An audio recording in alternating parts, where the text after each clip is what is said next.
Randall Lynn Stephenson is an American business executive. Stephenson is the current chairman and chief executive officer of AT&T Inc. He succeeded Edward E. Whitacre, Jr. in 2007. He was senior executive vice president and chief financial officer of Southwestern Bell Telephone Company, which he joined in 1982. He was elected as a director of AT&T Inc. in June 2005. He also serves as a director of AT&T Mobility and Emerson Electric Company. He holds a B.S. from the University of Central Oklahoma and an MBA from the University of Oklahoma. Stephenson is also a current member of the Council on Foreign Relations. Stephenson is a member of the National Executive Board of the Boy Scouts of America, the organization's governing body. He, as well as fellow board member James Turley, CEO of Ernst & Young, have publicly opposed the BSA's policy banning openly gay scouts and stated their intention to work from within the BSA board to actively encourage dialogue and sustainable progress in changing the policy. Career timeline: 1982 Stephenson begins his career with Southwestern Bell Telephone in the Information Technology Organization in Oklahoma. Late 1980s through 1990s he progresses through a series of leadership positions in finance, including an international assignment in Mexico City.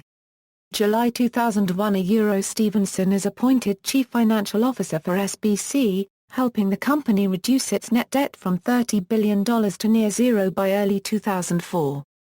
2003 to 2004 Stephenson serves as chairman of the board of directors for Singular Wireless.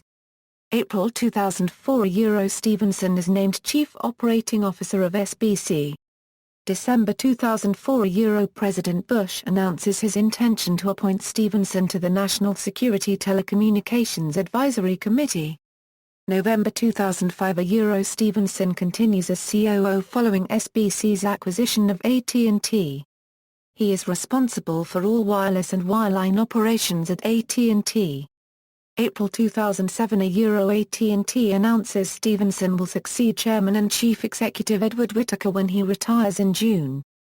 March 2011 AT&T announces bid to purchase T-Mobile USA.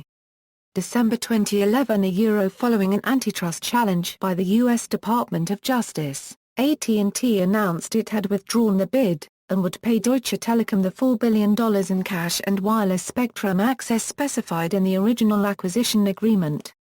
Compensation: in 2009, Stephenson's compensation as CEO of AT&T totaled $20,240,457, including a base salary of $1,450,000, a cash bonus of $5,850,000, options grants worth $75,834, stock grants worth $11,999,991, and other compensation totaling $864,632. In 2010, compensation totaled $20.2 million. His cash incentive payment totaled $5.05 million, down 14% from the year before. Most of his 2010 compensation was in the form of options and performance-based stock awards valued at $13.2 million, up 10% from 2009. According to a February 2012 regulatory filing, Stephenson's compensation for 2011 was cut by more than $2 million in response to the effect that the failed attempt to purchase T-Mobile USA had on AT&T's bottom line. His total compensation for 2011 was $22 million, an 18.5% drop from the $27 million he received the previous year. In 2013, Stephenson received $23,247,167 in total compensation, with a base salary of $1,633,333. Controversies: in April 2015, Stephenson was named as a defendant in a lawsuit filed by Noam King, an assistant at AT&T. According to King, Stephenson was complicit in covering up racist texts sent by then-President Aaron Slater.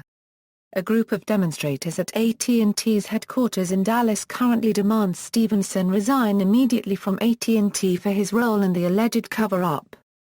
On April 28, 2015, it was reported that protesters were picketing outside Stephenson's Preston Hollow home and planned to continue the protest until AT&T resolved the pending $100 million lawsuit from King as well as the $10 billion suit from the NAM over alleged failure to work with 100% black-owned media companies. False death report. On July 26, 2009, Stephenson was falsely reported as having died after falling into a coma following a massive cocaine binge during a party at his mansion.